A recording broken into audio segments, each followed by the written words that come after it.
Hi dears, അസ്സലാമു അലൈക്കും. നമസ്കാരം. നമ്മളെ പുതിയൊരു വീഡിയോയിലേക്ക് എല്ലാവർക്കും സ്വാഗതം. അപ്പോൾ എന്തൊക്കെയുണ്ട് വിശേഷം? എല്ലാവർക്കും സുഖമാണെന്ന് വിശ്വസിക്കുന്നു. അൽഹംദുലില്ലാഹ് ഞാനിവിടെ സുഖമായിട്ടിരിക്കുന്നുണ്ട്. അപ്പോൾ ഇന്നത്തെ നമ്മളെ വീഡിയോ നമ്മൾ നോമ്പ് ഫസ്റ്റ്, അതായത് ഇന്നലെ എടുത്ത വീഡിയോ കേട്ടോ. അപ്പോൾ ഒരുപാട് കാര്യങ്ങളൊന്നുമില്ല, നമ്മൾ വൈകുന്നേരം ഫുഡ് കാര്യങ്ങളൊക്കെ പ്രിപ്പയർ ചെയ്യുന്ന കാര്യങ്ങളൊക്കെ ഇൻക്ലൂഡ് ആക്കിയിട്ടുള്ള വീഡിയോ. അപ്പോൾ എല്ലാവരും വീഡിയോ സ്കിപ്പ് ചെയ്യാതെ തന്നെ കണ്ടോക്കുക. വീഡിയോ നിങ്ങൾക്ക് ഇഷ്ടമാണെങ്കിൽ ലൈക്കും കൂടെ ചെയ്യട്ടോ. പിന്നെ ഞാൻ എപ്പോഴും പറഞ്ഞ പോലെ തന്നെ കമൻറ്റ് എന്തെങ്കിലുമൊക്കെ വീഡിയോ കണ്ടുകൊണ്ടിരിക്കുമ്പോൾ തന്നെ നിങ്ങൾക്ക് എന്താണോ തോന്നുന്നതെന്ന് കമൻറ്റായിട്ട് എഴുതാനും മറക്കരുത്. ഇതിപ്പോൾ ഞാൻ ഉച്ചക്കാട്ട വീഡിയോ എടുത്ത് തുടങ്ങുന്നത്. നമ്മളെ ക്ലീനിങ്ങും അതുപോലെ തന്നെ നിസ്കാരം ഓത്തും കാര്യങ്ങളൊക്കെ കഴിഞ്ഞതിന് ശേഷം ഞാനിപ്പോൾ കിച്ചണിലേക്ക് പോകണ്ട. അപ്പോൾ അതിന് മുന്നേ ഞാൻ കുറച്ച് നമ്മൾ അകത്ത് വെച്ചിരുന്ന ചെടിയൊക്കെ പുറത്തുണ്ടായിരുന്നു, ആക്കെ ഒന്ന് ഞാൻ സെറ്റ് ചെയ്ത് വെച്ചിട്ട് പിന്നെ പുറത്ത് കിച്ചണിലേക്ക് പോകാമെന്ന് വിചാരിക്കട്ടെ. അപ്പോൾ ഞാനിത് തുറക്കലും കാര്യങ്ങളൊക്കെ കഴിഞ്ഞിട്ട് തന്നെ പുറത്ത് നിങ്ങളുടെ അകത്തേക്ക് കൊണ്ടുവന്ന് വെച്ചിരുന്നു. അപ്പോൾ ഞാൻ അതാത് സ്ഥാനത്ത് സെറ്റാക്കി വെച്ചിട്ടുണ്ടായിരുന്നില്ല. അപ്പോൾ ഞാൻ ഏതായാലും പിന്നെ കിച്ചണിലേക്ക് പോകാൻ മുന്നേ അതൊന്ന് സെറ്റാക്കി വെച്ചിട്ട് ഞാൻ പിന്നെ കിച്ചണിലേക്ക് പോകാമെന്ന് വിചാരിക്കണം. അപ്പോൾ ഈ ചെടികളൊക്കെ ഞാൻ നമ്മൾ നനച്ചുള്ളിപ്പണീൻ്റെ സമയത്ത് പുറത്തേക്ക് വെച്ചതായിരുന്നു കേട്ടോ, പിന്നെ അകത്തേക്ക് കയറ്റിയിട്ടുണ്ടായിരുന്നില്ല. ഇപ്പോൾ അതൊക്കെ ഒന്ന് ഞാൻ അവിടെ സെറ്റ് ചെയ്ത് വെച്ചിട്ടുണ്ട്. പിന്നെ ഞാൻ കിച്ചണിലേക്ക് പോകുമ്പോൾ 3 മണിയൊക്കെ ആയിട്ടുണ്ട് കേട്ടോ. 3 മണിക്ക് ശേഷമാണ് ഞാൻ പിന്നെ ഫുഡും കാര്യങ്ങളൊക്കെ ഉണ്ടാക്കാനായിട്ട് പോകുന്നത്. അപ്പം നമ്മളന്ന് പിന്നെ ചിക്കൻ്റെ സ്റ്റൂ ആണ് കേട്ടോ ഉണ്ടാക്കുന്നത്. ചിക്കൻ സ്റ്റൂ ഉണ്ടാക്കേണ്ടത്, അതുപോലെ തന്നെ പത്തിരി, നമ്മൾ മെയിനായിട്ടുള്ള ഐറ്റമാണല്ലോ പത്തിരി എന്ന് പറഞ്ഞാൽ നോമ്പിന്. അപ്പോൾ ഫസ്റ്റൊക്കെ നമ്മൾ നോമ്പിന് അധികം പത്തിരി തന്നെ ആവും ഉണ്ടാക്കുക. പിന്നെ അങ്ങനെ നമ്മൾ മാറി മാറി ദോശയും കാര്യങ്ങളൊക്കെ ഉണ്ടാക്കും. ഇതിപ്പോൾ പത്തിരി തന്നെ ആട്ടോ ഉണ്ടാക്കുന്നത്. അപ്പോൾ അതിലേക്ക് ഞാൻ ചിക്കൻ സ്റ്റൂ ആണ് ഉണ്ടാക്കുന്നത് പറഞ്ഞില്ല. അപ്പോൾ ഞാൻ ചിക്കൻ ഇതാ പിന്നെ കുക്കറിലേക്ക് ഇട്ട് കൊടുക്കുന്നുണ്ട്. ഇതിലേക്ക് കുരുമുളക് പൊടിയും ഉപ്പും മാത്രം ഇട്ടിട്ട് ആദ്യം ഒന്ന് ചിക്കൻ ഒന്ന് വേവിച്ചെടുക്കട്ടെ ചെയ്യുന്നത്.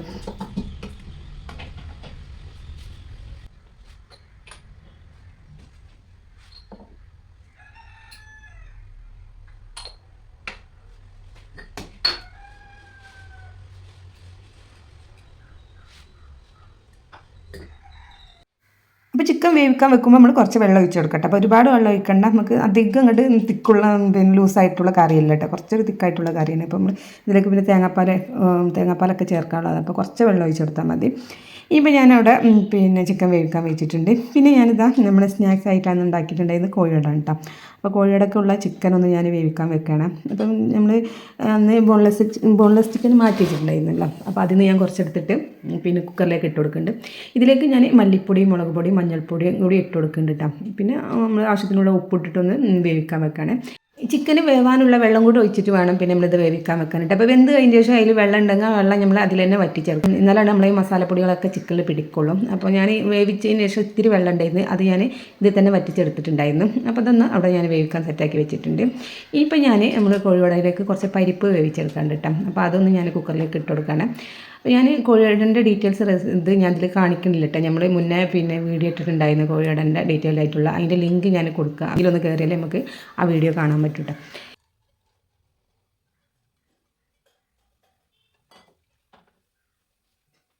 ഇനിയിപ്പോൾ ഞാൻ പരിപ്പ് അവിടെ വേവിക്കാൻ വെച്ചിട്ടുണ്ട്. പരിപ്പ് ഞാൻ നേരത്തെ വെള്ളത്തിലിട്ട് വെച്ചതായിരുന്നു. ഒരു അരമണിക്കൂറോളം ഞാൻ വെള്ളത്തിലിട്ട് വെച്ചിട്ടുണ്ടായിരുന്നു. അപ്പോൾ 1-2 വിസിലടിക്കുമ്പോൾ തന്നെ നമുക്ക് പരിപ്പ് വെന്ത് കിട്ടിക്കോളും. അപ്പോൾ പരിപ്പ് ഒരുപാട് വെന്തുടയരുത്. നമ്മളിങ്ങനെ കടിക്കുമ്പോൾ അങ്ങനെ പൊടിഞ്ഞ് പോരുന്ന രൂപത്തിൽ അങ്ങനെ വേവിച്ചെടുത്താൽ മതി. ഇങ്ങനെ വെന്തലിഞ്ഞ രൂപത്തിൽ അങ്ങനെ ആവരുത്. അപ്പോൾ അതവിടെ വേവിക്കാൻ വെച്ചിട്ടുണ്ട്. ഇനിയിപ്പോൾ നമുക്ക് കുറച്ച് വെജിറ്റബിൾസ് ഒക്കെ വേണം. വെജിറ്റബിൾസ് മീൻസ് നമുക്ക് കോഴിയുടെയൊക്കെ ഉള്ള സവാള വേണം, അതുപോലെ തന്നെ ഉരുളക്കിഴങ്ങ്, ക്യാരറ്റ് നമുക്ക് സ്റ്റൂവിലേക്കുള്ളതാണ്, അതോടെ ഞാൻ കട്ടാക്കി വെക്കുന്നുണ്ട്. പിന്നെ 2-3 പച്ചമുളക് എടുത്തിട്ട് അതൊക്കെ ഒന്ന് കട്ടാക്കി വെക്കാമെന്ന് കേട്ടോ. അപ്പോൾ സവാള ഞാനിവിടെ 3 വലിയ സവാള എടുത്തിട്ടുണ്ട്, ഒരു ക്യാരറ്റും പിന്നെ 2 ഉരുളക്കിഴങ്ങും കൂടെ ഞാൻ പിന്നെ നമ്മളിതിലേക്ക് കൊടുത്തിട്ടുണ്ട്, സ്റ്റൂവിലേക്ക് കൊടുത്തിട്ടുണ്ട്. അപ്പോൾ അതൊക്കെ ഒന്ന് കട്ടാക്കി വെക്കട്ടെ. അപ്പോൾ ഞാൻ ചിക്കന് വെന്ത് പിന്നെ 2 വിസിലടിച്ച് കഴിഞ്ഞ ശേഷം ഞാൻ ഓഫ് ചെയ്തിട്ട് ക്യാരറ്റും പിന്നെ ഉരുളക്കിഴങ്ങും കൂടെ അതിലേക്ക് ഇട്ട് കൊടുത്തിട്ടുണ്ടായിരുന്നേ. അപ്പോൾ അതവിടെ കിടന്ന് വെന്തിട്ടുണ്ടായിരുന്നു.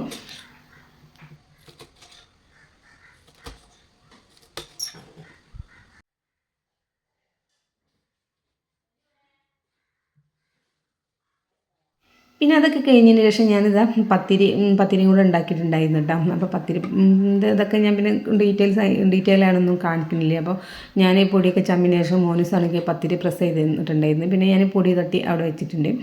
ഇനി നമുക്ക് പിന്നെ സ്റ്റൂ ഒക്കെ ഉണ്ടാക്കാനായിട്ട് തുടങ്ങാം കേട്ടോ. അതിന് ശേഷം പത്തിരി ചൂടാമെന്ന് വിചാരിക്കുകയാണ്. അപ്പോൾ നമ്മൾ ചിക്കൻ്റെ സ്റ്റൂ ഉണ്ടാക്കാനായിട്ട് ഞാനിതപ്പോൾ ഒരു ചട്ടി വെച്ചെടുത്തിട്ടുണ്ട്. ഇതിലേക്ക് ഞാൻ വെളിച്ചെണ്ണ ഒഴിച്ചെടുത്തിട്ടുണ്ട് കേട്ടോ. അപ്പോൾ നമ്മൾ വെളിച്ചെണ്ണ തന്നെ ഒഴിച്ചു കൊടുക്കാം. പിന്നെ 2 കഷ്ണം പട്ട, 3-4 ഗ്രാമ്പു, 2-3 ഏലക്കായ എടുത്തിട്ട് ഒന്ന് ഇതുപോലെ പൊട്ടിച്ചെടുക്കാം കേട്ടോ. ഇനിയിപ്പോൾ ഇതിലേക്ക് ഞാൻ 2 പച്ചമുളകും പിന്നെ കുറച്ച് ചെറിയ ഉള്ളി കേട്ടോ കട്ടാക്കി എടുത്തിട്ടുള്ളത്, അതും കൂടെ ഞാൻ ഇതിലേക്ക് ഇട്ട് കൊടുത്തിട്ടുണ്ട്. 1 പിടി 1.5 പിടിയോളം ഞാൻ ചെറിയ ഉള്ളി എടുത്തിട്ടുണ്ട്, അത് കട്ടാക്കിയിട്ട് ഞാൻ ഇതിലേക്ക് ചേർത്തിട്ടുണ്ട്. ഇനിയിപ്പോൾ നമുക്ക് ചെറിയുള്ളി നല്ലൊന്ന് വഴറ്റിയെടുക്കാം കേട്ടോ. വഴറ്റി വന്നതിന് ശേഷം ഞാൻ അതിലേക്ക് ഇഞ്ചും വെളുത്തുള്ളിയും ചേർത്ത് കൊടുക്കുകയാണ്. 1 ടീസ്പൂൺ ഇഞ്ചും 1 ടീസ്പൂൺ വെളുത്തുള്ളി ആട്ടോ ഞാൻ ചേർത്ത് കൊടുക്കുന്നത്. രണ്ടും ചതച്ചതാണ് കേട്ടോ ചേർത്ത് കൊടുക്കുന്നത്. അപ്പോൾ അതും കൂടി ചേർത്തിട്ടിട്ട് അതുകൂടെ ചേർത്തിട്ട് ഇതിൻ്റെ പച്ച സ്മെല്ലൊക്കെ പോണ വരെ നമുക്കൊന്ന് നല്ല വഴറ്റിയെടുക്കാം. അപ്പോൾ ഞാൻ സവാള വഴറ്റുന്ന സമയത്ത് അതിലേക്ക് ഇത്തിരി ഉപ്പിട്ടെടുത്തിട്ടുണ്ടായിരുന്നു. അതുപോലെ തന്നെ 2 ബേ ലീഫും കൂടെ ഇട്ടെടുത്തിട്ടുണ്ടായിരുന്നു കേട്ടോ. ഞാൻ ആ കെട്ടിന് ശേഷമാണ് ഞാൻ വഴറ്റിയെടുത്തിട്ടുണ്ടായിരുന്നത്. ഇനിയിപ്പോൾ അതാ നമ്മൾ ഇഞ്ചിനും വെളുത്തുള്ളിൻ്റെ ഒക്കെ സ്മെല്ല് പോയതിന് ശേഷം ഞാൻ അതിലേക്ക് നമ്മൾ വേവിച്ച് വെച്ചിട്ടുണ്ടായിരുന്ന ചിക്കനില്ലേ, ചിക്കനും ക്യാരറ്റും ഉരുളക്കിഴങ്ങൊക്കെ നല്ല വെന്തിട്ടുണ്ട്. ഇനിയിപ്പോൾ അതൊന്ന് നമുക്ക് സെറ്റാക്കി എടുക്കണം. അപ്പോൾ അതിനുവേണ്ടി ഞാൻ ചട്ടിലേക്ക് ഒഴിച്ചു കൊടുത്തിട്ടുണ്ട്. ഇനി ഇതിലേക്ക് ഞാൻ കുരുമുളക് പൊടി ഇട്ട് കൊടുക്കുന്നുണ്ട്. അതേപോലെ തന്നെ ഗരം മസാല ഇട്ട് കൊടുക്കുന്നുണ്ട്. അപ്പോൾ നമുക്ക് എരിവിന് ആവശ്യമായിട്ടുള്ള കുരുമുളക് പൊടി ഇട്ട് കൊടുക്കാം. പിന്നെ ഞാനിതിൽ 3 പച്ചമുളക് കൂടെ ചേർത്തിട്ടുണ്ടാവല്ലോ. അപ്പോൾ നമുക്ക് എത്രത്തോളം എരിവാണോ അത്ര തന്നെ നമുക്ക് കുരുമുളക് പൊടി ഇട്ട് കൊടുക്കാം കേട്ടോ. ഞാനിപ്പോൾ ഒരു 3/4 ടീസ്പൂണോളം കുരുമുളക് പൊടി ഇട്ട് കൊടുത്തിട്ടുണ്ട്. പിന്നെ ഞാൻ ലാസ്റ്റ് കുറച്ചും കൂടി ഇട്ട് കൊടുത്തിട്ടുണ്ടായിരുന്നു. പിന്നെ 1/2 ടീസ്പൂൺ ഗരം മസാല ഇട്ട് കൊടുത്തിട്ടുണ്ട്. പിന്നെ കുറച്ച് മല്ലിയിലൊക്കെ ഇട്ട് കൊടുത്തിട്ട് ഇതൊന്ന് സെറ്റാകാൻ വേണ്ടി വെക്കാം. വേവിക്കാനല്ല, ഒന്നൊന്ന് സെറ്റായി വരണം, അതിനുവേണ്ടി വെച്ചതാട്ടോ ഞാൻ. അങ്ങനെ ഇനിയിപ്പോൾ ഞാനില്ലേ ഇതൊന്ന് നല്ല മിക്സ് ചെയ്തതിന് ശേഷം ഇതിലേക്ക് തേങ്ങാപ്പാൽ ചേർത്ത് കൊടുക്കുന്നുണ്ട്. തേങ്ങയുടെ ഫസ്റ്റ് പാലല്ല, പിന്നെ 2ാം പാലാട്ടോ ചേർത്ത് കൊടുക്കുന്നത്. കുറച്ച് വെള്ളത്തിലുള്ള പാലാണ് ചേർത്ത് കൊടുക്കുന്നത്. ഇനിയിപ്പോൾ ഈ തേങ്ങാപ്പാൽ എന്നിട്ട് ഒന്നും കൂടെ ഒന്ന് സെറ്റ് ആവാണ്ട് കേട്ടോ. അപ്പം നമുക്ക് വേണമെങ്കിൽ ഉരുളക്കിഴങ്ങും പിന്നെ ക്യാരറ്റൊക്കെ ഈ ടൈമിലിട്ട് വേവിച്ചെടുക്കട്ടോ. ഞാൻ പിന്നെ നല്ലൊന്ന് വെന്തോട്ട് വെച്ചിട്ടാണ് ഞാൻ കുക്കറിലിട്ട് അടിച്ചിട്ടുണ്ടായിരുന്നത്. ഇനിയിപ്പോൾ അത് തേങ്ങാപ്പാലൊക്കെ ഒന്ന് അതിൽ വറ്റി വരുന്ന വരെ ഞാനൊന്ന് പിന്നെ അങ്ങനെ മൂടി വെച്ചിട്ടുണ്ട്. അതിൻ്റെ ഇടയിൽ നമുക്ക് ഫ്രൂട്ട്സുകളൊക്കെ ഒന്ന് കട്ട് ചെയ്തെടുക്കാമെന്ന് വിചാരിക്കാം കേട്ടോ. ഇപ്പം സ്നാക്സിൻ്റെ കാര്യങ്ങളൊക്കെ ചെയ്യാൻ നിന്നാണെങ്കിൽ പിന്നെ ഇതൊന്ന് കട്ടാക്കാൻ നമുക്ക് ടൈം കിട്ടില്ല. പിന്നെ ഒരു 6 വരെ ആവും ലാസ്റ്റ് വെക്കുമ്പോൾ. അപ്പോൾ ഞാൻ ഇതൊന്ന് ആദ്യം കട്ടാക്കാമെന്ന് വിചാരിക്കാം. ഏതായാലും ഇപ്പോൾ കറിയൊക്കെ ഒന്ന് സെറ്റായി വരണമല്ലോ. ആ ടൈമോട് ഞാൻ ഇങ്ങനത്തെ കാര്യങ്ങളൊക്കെ ചെയ്തേക്കാം. ഇതിപ്പോൾ ഞാൻ ബത്തക്ക പകുതി എടുത്തിട്ടാണ് കട്ടാക്കുന്നത്. പകുതി ഞാൻ ഇതുപോലെ ക്ലിംഗ് റാപ്പ് ചുറ്റിയിട്ട് വെക്കാം കേട്ടോ. അങ്ങനെ പിന്നെ അങ്ങനെ ഫ്രിഡ്ജിലേക്ക് വെക്കാണെങ്കിൽ ഒരു വെള്ളം തൈ നടക്കണ്ടാവില്ല നമ്മൾ പിന്നെ എടുക്കുമ്പോൾ. അപ്പോൾ ഇതിങ്ങനെ ചുറ്റി വെക്കുകയാണെങ്കിൽ നമ്മളവിടെ ഫ്രഷ് ആയിരുന്നുള്ളൂ. അപ്പോൾ അതങ്ങനെ ഞാൻ വെച്ചു. പിന്നെ ഞാൻ ഒരു ആപ്പിൾ, പിന്നെ ഒരു മാങ്ങ എടുത്തിട്ടുണ്ട്. പിന്നെ മുസമ്പിയൊക്കെ എടുത്തിട്ടുണ്ട്. ഇപ്പോൾ അതൊക്കെ ഒന്ന് കട്ടാക്കി വെക്കണം. കട്ടാക്കാനുള്ള കാര്യങ്ങളൊക്കെ ഞാൻ കട്ടാക്കി വെക്കുന്നുണ്ട്. പിന്നെ ആപ്പിൾ ഞാൻ ആദ്യം വിചാരിച്ച് ഇപ്പോൾ കട്ടാക്കണ്ട, കുറച്ചും കൂടെ ടൈം ഉണ്ടല്ലോ, ഇനി കളറൊക്കെ ചേഞ്ച് ആവും വെച്ചിട്ട് ഞാൻ കട്ടാക്കി വെച്ചിട്ടാണ്. പിന്നെ ആ പണിയോട് കഴിഞ്ഞാൽ അത് കഴിഞ്ഞല്ലോ എന്നുള്ളതിൽ അങ്ങനെ ഞാൻ ചെയ്ത് വെച്ചു. പിന്നെ എല്ലാ ഫ്രൂട്ട്സുകളൊക്കെ ഞാൻ സെറ്റാക്കി വെച്ചിട്ടുണ്ട്. അപ്പം നമ്മൾ സ്റ്റൂവിൽ തേങ്ങാപ്പാലൊക്കെ അവിടെ കിടന്ന് വറ്റി നല്ല സെറ്റായി വന്നിട്ടുണ്ട് കേട്ടോ. ചിക്കനും അതുപോലെ തന്നെ ഉരുളക്കിഴങ്ങും ക്യാരറ്റൊക്കെ നല്ല വെന്ത് ഉടഞ്ഞിട്ടുണ്ട്.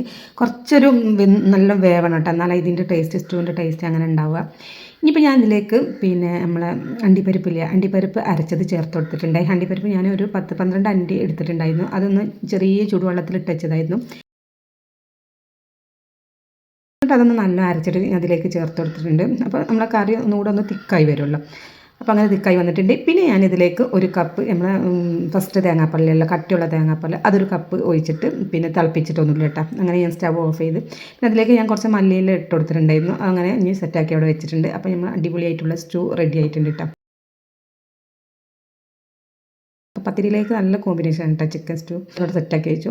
ഇനിയിപ്പോൾ നമുക്ക് പത്തിരി ചുടണം. അതുപോലെ തന്നെ നമ്മളെ സ്നാക്സ് കോഴിയുടെയൊക്കെയുള്ള മസാല ഒന്ന് സെറ്റാക്കാനുണ്ട്. അപ്പോൾ അത് രണ്ടും കൂടി ഞാൻ ഒപ്പം ചെയ്യാമെന്ന് വിചാരിക്കുകയാണ്. പത്തിരി ചുടുന്ന ഇടയിൽ കൂടി തന്നെ ഞാൻ ഈ മസാലയൊക്കെ സെറ്റ് ചെയ്തിട്ടുണ്ട്. അപ്പോൾ ഞാൻ പറഞ്ഞല്ലോ ഈ മസാല ഒന്നും ഞാൻ ഡീറ്റെയിൽ ആയി കാണിക്കണില്ല, അതിൻ്റെ ലിങ്ക് കൊടുക്കട്ടെ. അപ്പോൾ അങ്ങനെ ഞാനിപ്പോൾ വെളിച്ചെണ്ണയിലേക്ക് നമ്മൾ കട്ട് ചെയ്ത സവാള, പച്ചമുളക് ഇട്ട് കൊടുക്കുന്നുണ്ട്. അതിൻ്റെ കൂടെ തന്നെ ഇഞ്ചും വെളുത്തുള്ളിയും ഇട്ടിട്ട് ഒന്ന് ചതച്ചെടുക്കുന്നുണ്ട്. ഇഞ്ചും വെളുത്തുള്ളിയും ഒന്ന് ഇട്ടിട്ട് മൂപ്പിച്ചെടുക്കുന്നുണ്ട്. അപ്പോൾ ഈ സവാള നല്ലൊന്ന് നല്ല മൂത്തൊന്ന് ബ്രൗൺ കളറാവണം കേട്ടോ. അപ്പോൾ അതുവരെ ഞാൻ സവാള മൂപ്പിച്ചെടുക്കുന്നുണ്ട്.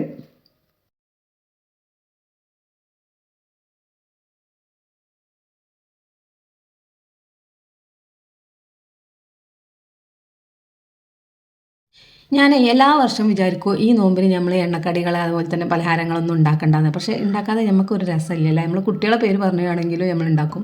പക്ഷേ കുട്ടികൾക്കാട്ടെ എനിക്ക് നോമ്പറക്കണ സമയത്ത് എന്തെങ്കിലും ഒരു പൊരിച്ചക്കടി ഇല്ലെങ്കിൽ എനിക്ക് ഒരു രസമില്ല കേട്ടോ. കാരണം എനിക്കിപ്പോൾ പത്തിനും കറികളൊന്നും ഇല്ലെങ്കിൽ എന്തെങ്കിലുമൊക്കെ ആയിട്ട് പൊരിക്കടികൾ വേണം. അത് ഒരുപാട് കഴിക്കാനൊന്നുമല്ല, അതങ്ങനെ ശീലമായതാട്ടോ. ചെറുപ്പം മുതലേ അങ്ങനെ ശീലമായതാണ്, അതുകൊണ്ടായിരിക്കും. അപ്പോൾ ആ ശീലം കുഞ്ഞിരാക്കും മക്കൾക്കൊക്കെ കിട്ടിയിട്ടുണ്ട്. അപ്പോൾ കുഞ്ഞിരാ പറയും ഞാൻ ശീലിപ്പിച്ചതാണ് അവരെന്ന് പറയും. അപ്പോൾ എന്തെങ്കിലുമൊക്കെ ആയിട്ട് ഉണ്ടാക്കും. അതുപോലെ നമുക്ക് ഉണ്ടാക്കാൻ പറ്റിയിട്ടില്ല കുഞ്ഞിൻ്റെ പിന്നെ കടയിൽ നിന്ന് കൊണ്ടുവരെങ്കിലും ചെയ്യും. നോമ്പ് 30-നും എന്തെങ്കിലുമൊക്കെ ഉണ്ടാവും അങ്ങനെ. ഇനിയിപ്പോൾ ഇതാ ഞാൻ നോമ്പ് എല്ലാ പ്രാവശ്യം ഫസ്റ്റ് ദിവസം ഉണ്ടാക്കുന്ന സംഭവം കേട്ടോ ഈ കോഴിയട എന്ന് പറഞ്ഞത്. അപ്പോൾ നമ്മൾ ഈ താന്നൂർ ഭാഗത്ത്, താന്നൂരല്ല ഈ മലബാർ ഏരിയയിൽ അധികം ഫസ്റ്റ് നോമ്പിന് കോഴിയട തന്നെ ആവും. കോഴിയട ഇല്ലാതെ ഒരു നോമ്പ് തുറ അല്ലെങ്കിൽ എന്താ പറയുക നോമ്പ് ഉണ്ടാവില്ല എന്ന് പറയാം. അങ്ങനെ എന്താണ് മലബാറിലെ ദേശീയ സ്നാക്സാണ് കേട്ടോ കോഴിയട എന്ന് പറഞ്ഞത്.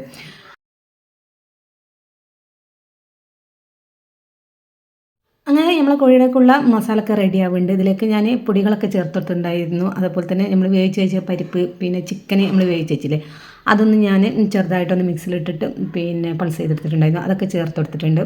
അങ്ങനെ നമ്മളെ മസാല ഇവിടെ റെഡി ആയിട്ടുണ്ട്. പിന്നെ ഇതാ ഞാൻ മൈദ കുഴച്ചെടുത്തിട്ടുണ്ടായിരുന്നു കേട്ടോ. മൈദ കുഴച്ചിട്ട് ഇതുപോലെ പരത്തിയിട്ട് ഞാനിതുപോലെ കട്ടാക്കി എടുക്കുകയാണ്. അപ്പോൾ മൈദയിൽ ഞാൻ ഓയിലൊക്കെ ചേർത്തിട്ടായിരുന്നു പിന്നെ കുഴച്ചെടുത്തിട്ടുണ്ടായിരുന്നത്.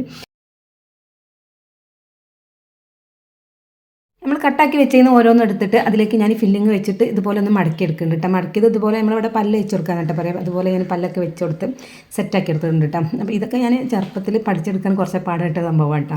അപ്പോൾ ആദ്യമേ നമ്മളിങ്ങനെ വീട്ടിലൊക്കെ ഇത് ഉണ്ടാക്കണോണ്ട് പിന്നെ എല്ലാവരും വലിയവരെ ചെയ്യണത് നോക്കി പഠിച്ച് അങ്ങനെ പഠിച്ചതാണ്. പക്ഷേ ഇപ്പോൾ അതൊന്നും ഒരു പണിയല്ല കേട്ടോ. അപ്പോൾ എല്ലാവർക്കും അത് ചെയ്യാൻ പറ്റുന്നുണ്ട്. അങ്ങനെ അത് മടക്കിയെടുക്കുക എന്നൊക്കെ പറയുന്നത് അന്ന് വലിയ സംഭവമായിട്ടാണ് തോന്നിയത്. ഇനിയിപ്പോൾ നമ്മളെ കോഴികളൊക്കെ സെറ്റാക്കി വെച്ചിട്ടുണ്ടായിരുന്നു. അപ്പോൾ നമ്മളെ ഫില്ലിങ് കുറച്ച് ബാക്കി ഉണ്ടായിരുന്നു കേട്ടോ. അപ്പോൾ മൈദ കുഴച്ചത് തയ്യാഞ്ഞപ്പോൾ ഞാൻ ബാക്കിയുള്ള ഫില്ലിങ് ഇതുപോലെ നമ്മൾ കവറിലാക്കിയാണ്ട് ഫ്രീസറിലേക്ക് വെക്കാനുള്ളതിൽ അങ്ങനെ അവിടെ സെറ്റാക്കിയിട്ടുണ്ട്. ഇനിയിപ്പോൾ ഇതൊക്കെ ഒന്ന് ഫ്രൈ ആക്കാനുണ്ട്. അതിൻ്റെ മുന്നേ ഞാനില്ലേ കുറച്ച് തരിക്കഞ്ഞി ഉണ്ടാക്കാമെന്ന് വിചാരിക്കാം കേട്ടോ. അപ്പോൾ 2 ഗ്ലാസ് തരിക്കഞ്ഞിയാണ് ഞാൻ ഉണ്ടാക്കുന്നത്. മക്കളൊന്നും കുടിക്കില്ല, അപ്പോൾ ഞാനും എനിക്കും കുഞ്ഞിൻ്റെ ഉള്ളത് മാത്രം ഉണ്ടാക്കണേ. അപ്പോൾ ഞാൻ കുറച്ച് പാല് പിന്നെ വെച്ചിട്ടുണ്ട്. പാല് കുറച്ച് വെള്ളം ഒഴിച്ചിട്ട് അങ്ങനെ വെച്ചിട്ടുണ്ട്. പാല് നല്ല തിളച്ച് വരുമ്പോൾ റവ അതുപോലെ തന്നെ സേമിയ ഇട്ടിട്ടൊന്ന് വേവിച്ചെടുക്കാം കേട്ടോ. പിന്നെ ഇതിലേക്ക് ഉപ്പ്, ഏലക്കാപ്പൊടി എല്ലാതും ഞാൻ ചേർത്ത് കൊടുക്കുന്നുണ്ട്.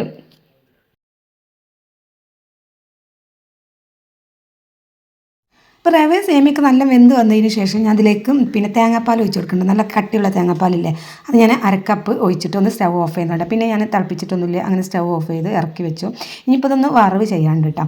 ഇനിയിപ്പോൾ കോഴയുടെ ഫ്രൈ ആക്കാനുള്ളതും കൂടെ ഞാൻ വെച്ച് കൊടുത്തിട്ടുണ്ട്. അപ്പോൾ നമ്മൾ ഈ നോമ്പിനെ നമ്മൾ സ്നാക്സും കാര്യങ്ങളൊക്കെ ഉണ്ടാക്കുമ്പോൾ ഓരോ എല്ലാ ദിവസവും ഉണ്ടാക്കണവർ നമ്മൾ കുറേശ്ശെ വെളിച്ചെണ്ണ ഒഴിച്ചിട്ട് പിന്നെ ഫ്രൈ ആക്കിയാൽ മതിയിട്ട്. അപ്പോൾ എന്നും നമ്മൾ ആ വെളിച്ചെണ്ണ എടുത്ത് ചൂടാക്കുക അത് ഹെൽത്തിന് നല്ലതല്ലല്ലോ. അപ്പോൾ കുറച്ച് വെളിച്ചെണ്ണ എടുത്തിട്ട് അതിൽ ഫ്രൈ ആക്കുക. എന്നിട്ട് ആ വെളിച്ചെണ്ണ നമുക്ക് അന്ന് തന്നെ ഉപയോഗിക്കാമല്ലോ. പിന്നെ കറിയിലേക്കും മറ്റുള്ള കാര്യങ്ങൾക്കൊക്കെ നമ്മൾ പത്താത്തിന് ഓരോ കാര്യങ്ങളൊക്കെ ഉണ്ടാക്കില്ലേ, അതിലേക്കൊക്കെ നമുക്ക് യൂസ് ചെയ്യാമല്ലോ വെളിച്ചെണ്ണ. അപ്പോൾ കുറേശ്ശെ വെളിച്ചെണ്ണ എടുത്തിട്ട് നമ്മൾ ഫ്രൈ ചെയ്യുക. പിറ്റേന്നൊക്കെ വെക്കാതെ അന്ന് തന്നെ യൂസ് ചെയ്യാനായിട്ട് നോക്കാം. അങ്ങനെ ശ്രദ്ധിച്ചാൽ നല്ലതാണ്, അത്രേ ഉള്ളൂ. അങ്ങനെ ഇനിയിപ്പോൾ നമ്മൾ കോഴിയുടെ ഫ്രൈ ആക്കേണ്ടത്. അതുപോലെ തന്നെ ഞാൻ പിന്നെ തരിക്കഞ്ഞി ഒന്ന് വറവിട്ടിട്ടുണ്ട്. ചെറിയ ഉള്ളിയും അണ്ടി മുന്തിരിയൊക്കെ ഇട്ടിട്ട് നമ്മൾ നെയ്യിലൊന്ന് മൂപ്പിച്ചെടുത്തിട്ട് തരിക്കഞ്ഞിലേക്ക് ഒഴിച്ചു കൊടുത്തിട്ടുണ്ട്.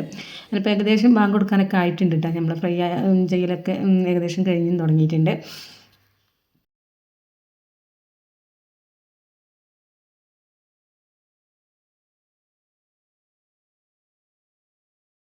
ഈ ടൈമിൽ മക്കൾ അവിടെ ജ്യൂസ് അടിക്കലും വെള്ളം കലക്കലും അങ്ങനത്തെ കാര്യങ്ങളൊക്കെ ചെയ്തിട്ടുണ്ട്. അപ്പം നമ്മൾ അന്ന് ഓറഞ്ച് ജ്യൂസാണ് അടിച്ചിട്ടുണ്ടായിരുന്നത്. അതുപോലെ തന്നെ നന്നായിട്ട് സർബത്ത് ഉണ്ടാക്കിയിട്ടുണ്ടായിരുന്നു. അതൊക്കെ മക്കൾ അവിടെ ചെയ്യുന്നുണ്ട്. ഇനിയിപ്പോൾ നമ്മൾ നോമ്പ് തുറക്കാനുള്ള കാര്യങ്ങളൊക്കെ റെഡി ആയിട്ടുണ്ട്. ഇനിയിപ്പോൾ ഇതൊക്കെ ഒന്ന് സെറ്റ് ചെയ്യലാണ്. അപ്പോൾ ഇത്രയൊക്കെയാണ് കേട്ടോ നമ്മൾ ഇന്നത്തെ വീഡിയോ പറയുന്നത്. നമ്മളെ ഫസ്റ്റ് നോമ്പ് തുറൻ്റെ വീഡിയോ എന്ന് പറയുന്നത്. അൽഹംദുലില്ലാഹ് നോമ്പ് തുറക്കാൻ നല്ല റാഹത്തായിട്ട് തന്നെ കഴിഞ്ഞിട്ടുണ്ട്. അപ്പോൾ നിങ്ങൾക്ക് വീഡിയോ ഇഷ്ടമായിട്ടുണ്ടെങ്കിൽ ലൈക്ക് ചെയ്യാൻ. അപ്പോൾ നെക്സ്റ്റ് ഒരു അടിപൊളി വീഡിയോയുമായി കാണുന്നവരെ ഓക്കെ, ബായ്, അസ്സലാമു അലൈക്കും.